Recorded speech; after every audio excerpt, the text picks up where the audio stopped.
I will now take leaders' questions under Standing Order 38. Deputy Pearse Doherty. Continue and realtas on taili colashe ardu fui €1,000,000 crackalte. Fal scanula at on viclian agus winter a bruce of Risharu fathers attached extrahaj lishingir came costas moraltala.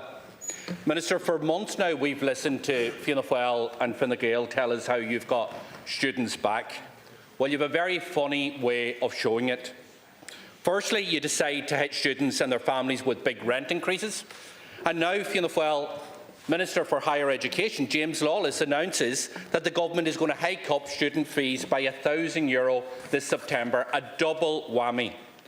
You're now faced by a massive public backlash, and just like your madcap rents planned just a couple of weeks ago, you're now scrambling around looking for cover. It is total incompetence again from this government. The Fianna Fáil Minister couldn't have been clearer. Fees are going up by €1,000 in September. And this is just the latest from this government that is choosing to increase prices for folks in the middle of a cost of living crisis. In the last number of weeks, Minister, alone you chose to hike up the extortionate rents. You chose to hike up the price of petrol and diesel. You chose to hike up the price of home heating oil. You chose to hike up the prices of the local property tax. And nobody else did this. These were all government decisions. And now, as if families weren't hurting enough, as if they weren't being squeezed enough, you come along with this mad idea that to increase €1,000 to the bill of a family for sending their son or daughter to college. Minister, I need to ask you, do you simply not get it? Sending a kid to college is already costing families an arm and a length, and many of them are pushed to the pin of the collar just to do that. Hitting them with an extra €1,000 will make going to college impossible for many. And no wonder young people are leaving this country in their droves. This government is determined to mess things up for them in the here and now, right here at home, hell-bent in ensuring that this country is no country for young people. And this is all happening at a time of massive budgetary surplus of €8.5 billion. The state's never been wealthier, yet you come along with this mad idea about taking an extra €1,000 and hiking student fees by that amount. What we should be doing is scrapping them. What we should be doing is scrapping them not just for students but also for apprenticeships. We need to make education affordable, Minister.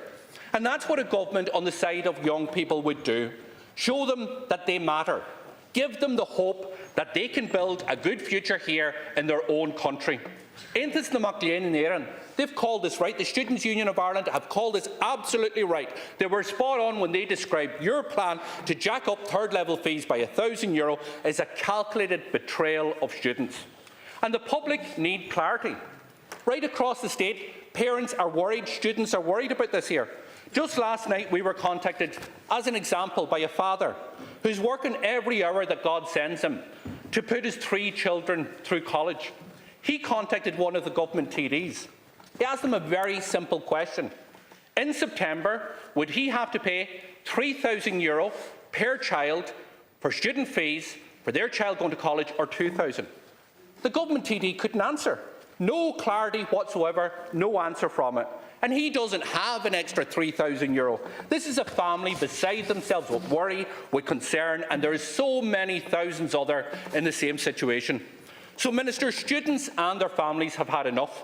They can't take any more. So I want you to be very, very clear. Put this issue to bed and give clarity to parents, to students out there. Tell us, when a student gets their bill for their fees in September, will that bill read €2,000 or €3,000? They demand clarity. You should give it here now. Thank you, Deputy Doherty. Minister Chambers. Thanks very much, Cian Corla. And just to set out the backdrop to this in the context of the measures that the government has taken over the last number of years to make permanent and sustained reductions in the interventions that are affordable for many students. So if you look at the measures that have been taken, more students than ever are now benefiting from financial support through the SUSI grant scheme. 1 in 3 students paid no student contribution last year, which is over 44,000, whilst almost half of students were supported in some way through SUSI last year. Standard rate income thresholds are being increased by 15% from September, one of the largest increases to maintenance thresholds. Households with incomes up to €64,000 already do not pay a student contribution, and there are higher ceilings for families with multiple people attending college at the same time, or higher numbers for children. Maintenance grants have been fully restored for eligible postgraduate students, and SUSI fee support is now available for the first time ever for specified part-time, in-person or hybrid courses. And despite these measures and permanent changes that were made over a series of budgets, we recognise that many families are under pressure. And that's why in the context of Budget 2026, Minister Lawless has said that in the context of moving away from one-off cost of living packages, he wants to see how we can deliver sustained, permanent costed changes to elements, for example, whether it's the student contribution fee, whether it's supports around maintenance, all of the variety of supports that are there for students that he wants to set out in the context of the envelope that will be made available. Minister Lawless will publish an options paper on the cost of education ahead of the budget, setting out the pathways to do this, and this will be negotiated in the normal way. And both Minister Donoghue and I approach Budget 2026 against a backdrop of a huge level of economic uncertainty. I didn't hear you reference that in your contribution. We are 1 week away from the July 9th tariff deadline. The Exchequer returns due to be published next week will give a point-in-time indication of the broader economic position that our country is in. But what we do know is that the global position is changing. The concentration risks around corporation tax and income tax are there, and that has to be reflected in a cautious and responsible approach to Budget 2026. And what the government is presently engaging in is 2 really important pieces of work. One on the summer economic statement to set out the overall envelope for Budget 2026, and secondly, work on the National Development Plan, which I know Minister Lawless has significant ambition on, to drive continued support and capital investment in the third level sector in particular. So with all that major downside risks, we are trying to approach this in a cautious way. And we'll agree in the coming weeks an envelope that will be made available in terms of current expenditure changes and permanent increases in current expenditure across government. And it's within that context that I know Minister Lawless will be seeking to prioritise continued supports for students and for families, and to make permanent changes across a range of supports, whether that's targeted in nature or indeed around the student contribution fee. And it's in the context of the budget negotiation process that we'll be able to set out the position for families in the aftermath of Budget 2026 and what will be possible. And you know, as everyone else in this House does, that that's the normal way that we engage in the budget process. We're not announcing measures or changes right now.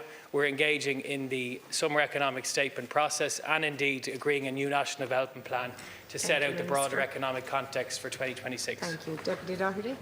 Minister, I asked you for clarity. Does anybody have clarity in relation to the question I asked? No, the families are asking, are the fees going to be €3,000 come September or €2,000? You went on to say, this is the way that things are done. The Minister has made it very, very clear. He has said that fees are going back up. The fees are going up €1,000. He has said, if I don't have a cost of living package, I can't do these kind of measures that were done last year. And there's no point blaming Donald Trump's tariffs for what you're doing to students. Why are you attacking students? You've done this already with rent increases. They're going to get a double whammy. So, Minister, you do not understand or appreciate the strains that families are under.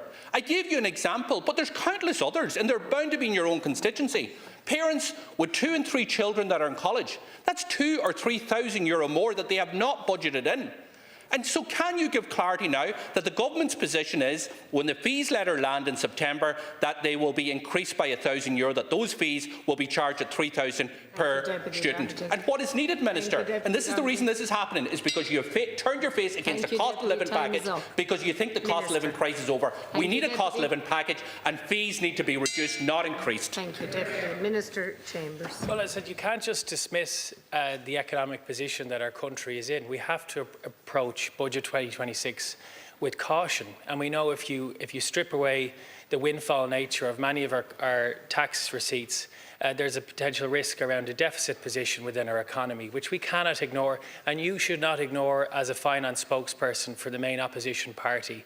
And it's in that context in which we're working on the medium-term expenditure strategy, and also working on what targeted, sustained supports we can bring and give to families to make public services more affordable, to support families when it comes to higher education, the cost of education more generally. And it's within that context that we're negotiating Budget 2026. And what I would say to families is that we'll agree an envelope that will be available for changes around taxation and current expenditure, and indeed the uplift we want to give capital in the economy. And that will form the basis of our discussion with all ministers on what changes we can make for Budget 2026. Thank you, and that's the normal part of the budgetary process that this government is committed to advancing. Thank you, Minister. Deputy Ivana Bacik. Minister, it seems this week we see yet another screeching U-turn from your government. After your recent U-turns on rent pressure zones and on tax and spending priorities for this budget, this time the change of tack relates to Minister James Lawless's announcement on college fees. On Sunday, Minister Lawless took to the national airwaves to say that there would be what amounts to a massive hike in fees this year, apparently from the €2,000 students paid last year to €3,000 this year. Now this, as you'll know, Minister, has caused widespread consternation among students, parents and families, because across the country, the budgeting plans for households, particularly with multiple children in third level, these plans have been thrown into doubt. And this during a cost of living crisis. Minister, you know the pressure households are under.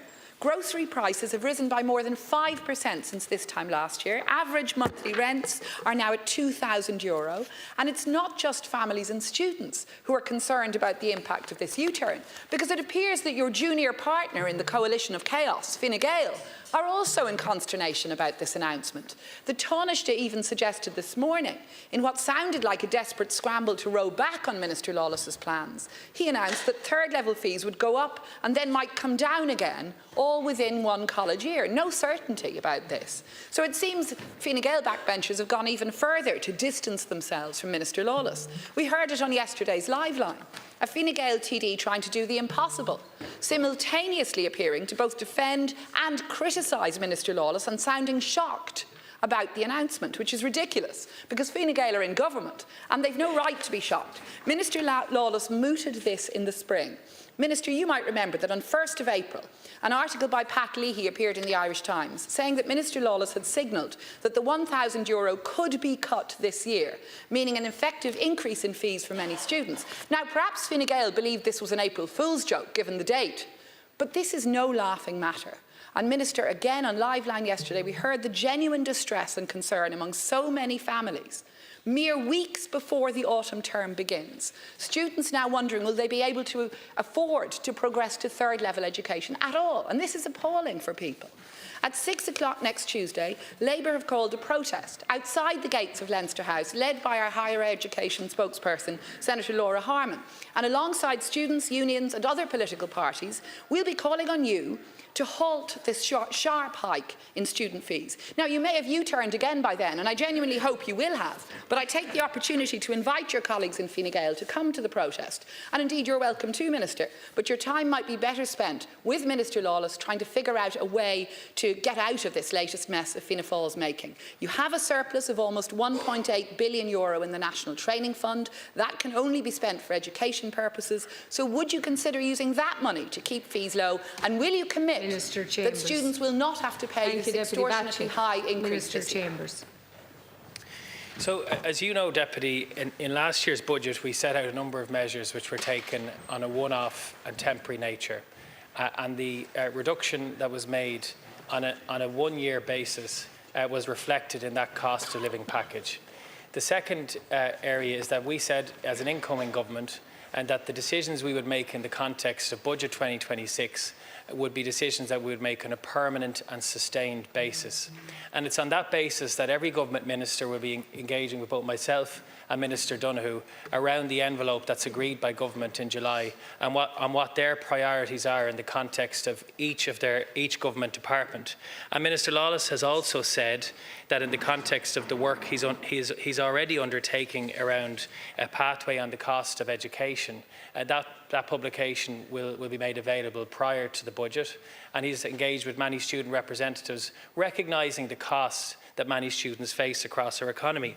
And that's why the backdrop is important. The sustained reductions that have been made in recent years. If you take the reckonable income, for example, of €64,000, the standard rate income thresholds, which increased and are increasing by 15% from September, one of the largest increases to maintenance thresholds. And 1 in 3 students paid no contribution at all. So the government in previous years took sustained permanent action to reduce the cost of higher education. And what we're saying in the context of Budget 2026 is that we want to go and make further changes again. But it will be what we can do on a sustained and permanent basis. And we have to be cognizant of the economic backdrop, something that you've just dismissed in your contribution. We face significant economic uncertainty. And everyone across this House needs to realise the level and the degree of the concentration risk for corporate tax receipts which exist right now. The changes which are being undertaken by the OECD in the context of corporation tax brings uncertainty. The underlying trade environment and the nature of the open trading economy that Ireland sits within presents significant uncertainty. And that's why we need to approach Budget 2026 with caution, and the decisions we make we must be assured that they can be sustained over the medium to long term. And it's on that basis that we're trying to calibrate a tax and expenditure package which is appropriate and responsible, and that will involve ministers making choices and setting out clear priorities around their expenditure demands, or indeed changes they want to make to taxation.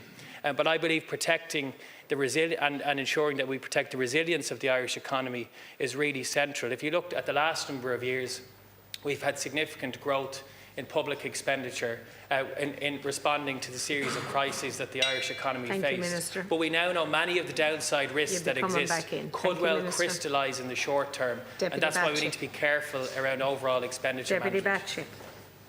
Well, Minister, I've listened carefully to what you said, but with respect, it's a somewhat Alice in Wonderland approach for parents and students listening in, because what I think you said is that people may think this is an increase, but really it's a reduction. And that's not the reality. What people are going to feel in their pockets this year is that they'll be paying an extra €1,000.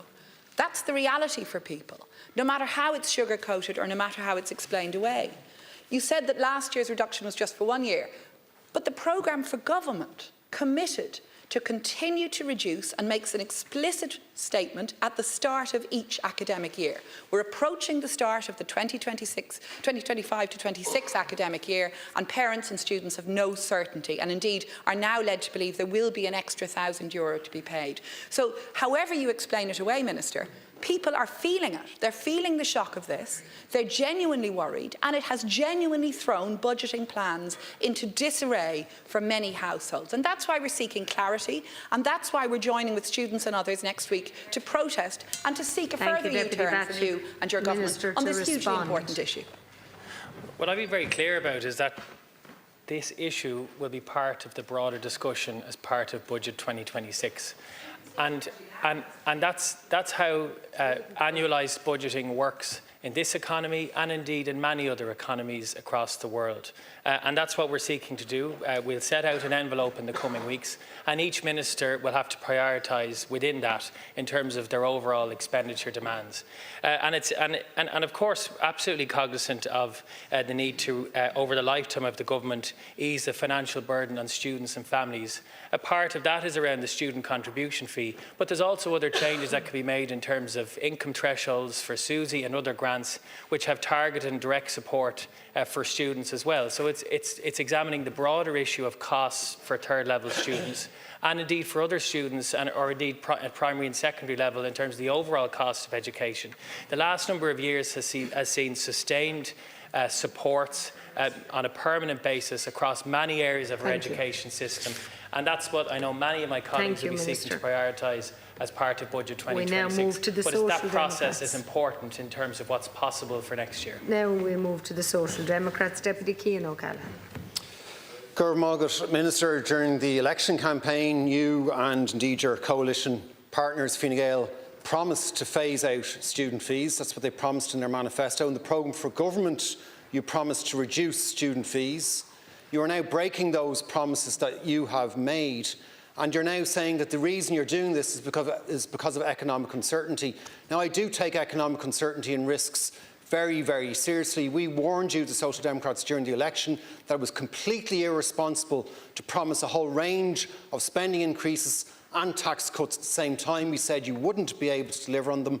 You ignored those warnings. You're now saying the threats caused by Donald Trump are to blame for this. Donald Trump was elected before our election took place, and yet it's only the government seems to only discover those threats after the election. You're fooling no one on this. We are now just weeks away from the start of the new academic year. It's a notoriously expensive time for families. And what has the Minister for Higher Education done? He's dropped the bombshell of student fees going up €1,000 in September. And the Minister doesn't seem to understand the big deal of this. Doesn't seem to understand the very real hardship this is going to cause.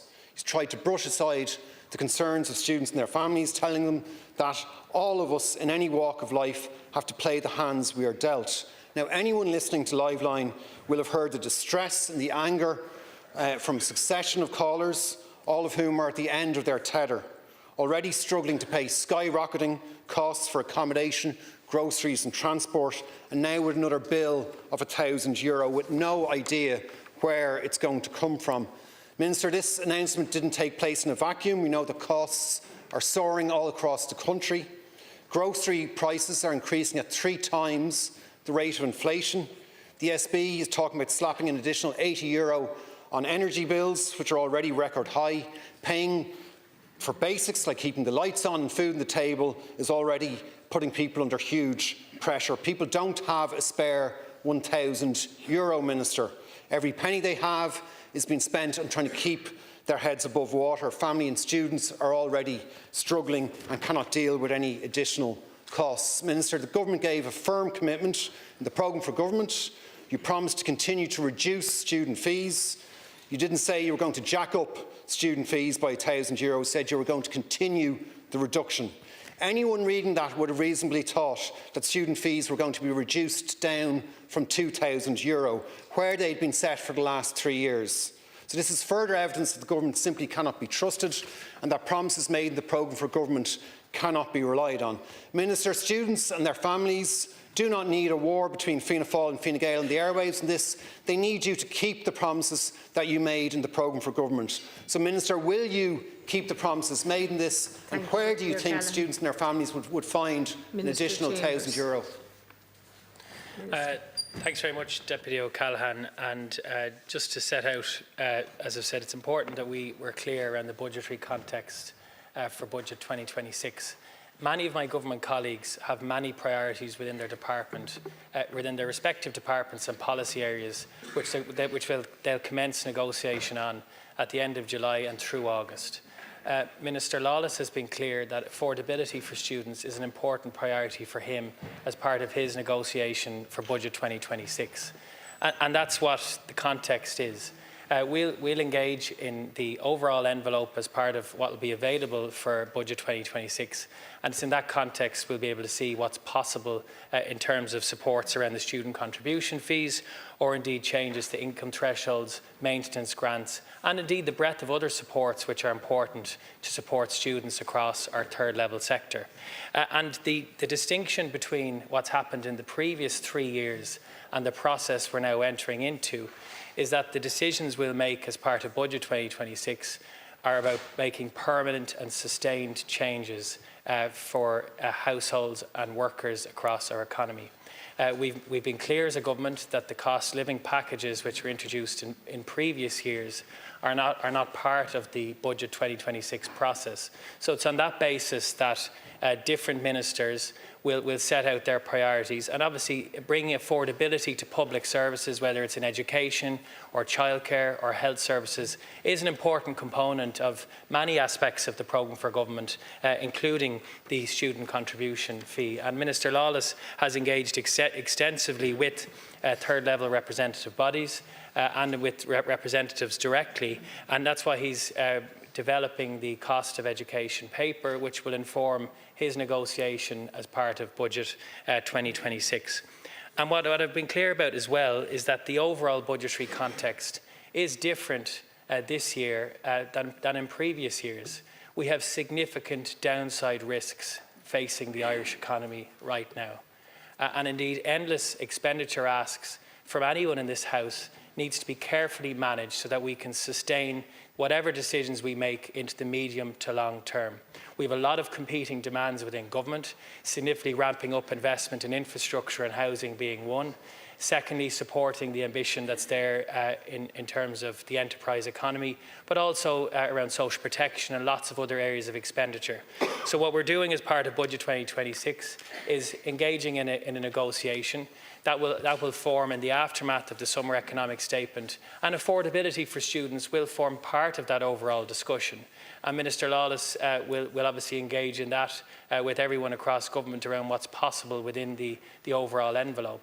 What we're saying is it's distinct from previous years. Thank you, Minister. One-off measures will not feature in Budget 2026. Thank you, Minister. Now back to Deputy Chambers, or Deputy O'Callaghan. Minister, did you only discover the economic risks and threats posed by the Trump administration after the election in Ireland took place? Now, that's a very serious question, because to justify breaking promises on the threats posed by the Trump administration when it was already in place and when we already knew there was huge threats posed by that administration to our economy by the time of our election, to only discover those after the election and use them as an excuse for breaking promises doesn't cut it with people. It simply doesn't cut it. And doesn't cut it to have student fees at €2,000 for 3 years in a row, to increase them to €3,000, and that sounds like what's happening here, and then to say that's not a broken promise. So how can you break promises like that? You promised in the programme for government a reduction, not an increase in fees. They should be coming down from €2,000 if your promise was coming to fruition. If Fine Gael's promise to phase them out was coming to fruition, they wouldn't be going up either. So how as a government can you credibly look the Irish public students and their families in their eye and break these promises to them?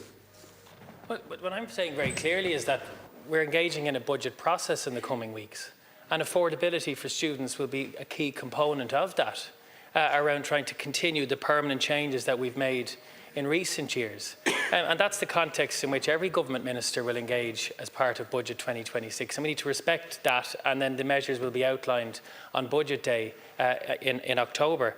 What I'm also saying is that the overall trade environment and the disruption on tariffs has been significant since January and has brought huge overall uncertainty to the Irish economy. And secondly, the changes that are happening around the treatment of corporate tax in terms of the OECD process is something that brings significant uncertainty. And we take those risks seriously. And there was discussion during the election campaign about President Trump and the impact that the overall trend in terms of deglobalisation would have on the Irish economy.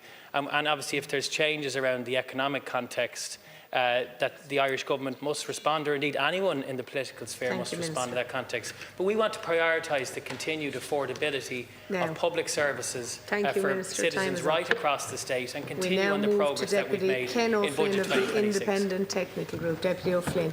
Thank you, Cian Corla. Minister, I rise today to raise a matter of grave concern regarding the practical effects of the Protected Disclosure Act of 2014.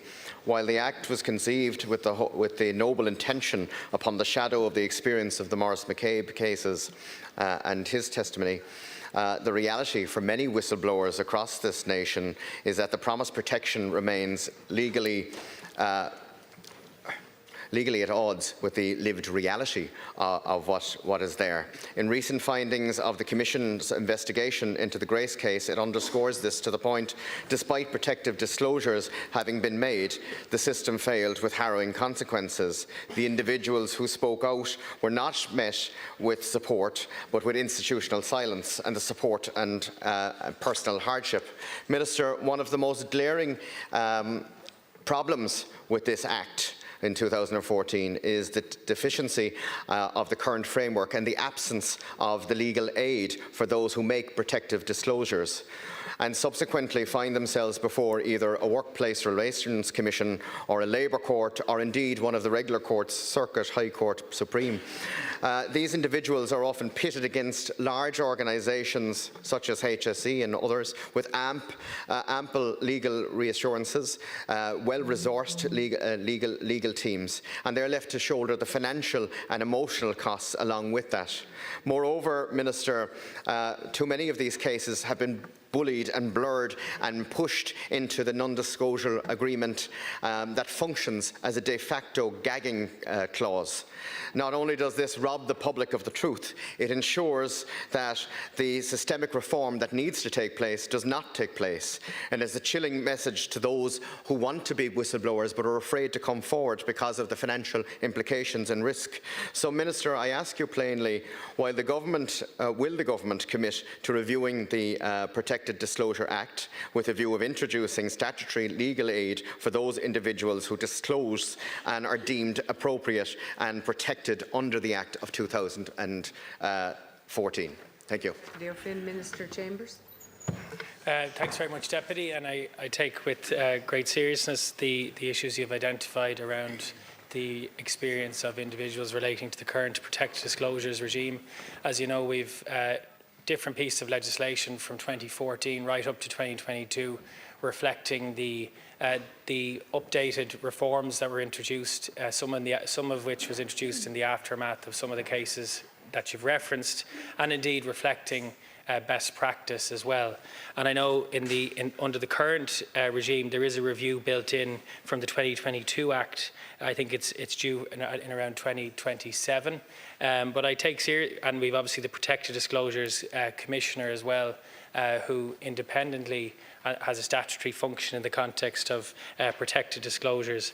What I would say is that there is support from my own department given to Transparency International Ireland Speak Up campaign helpline funded by my department to support those who make a protected disclosure. And strong legislative and statutory frameworks must also be matched by implementation across government departments who've a responsibility at a statutory and a departmental level for statutory and mandatory disclosures.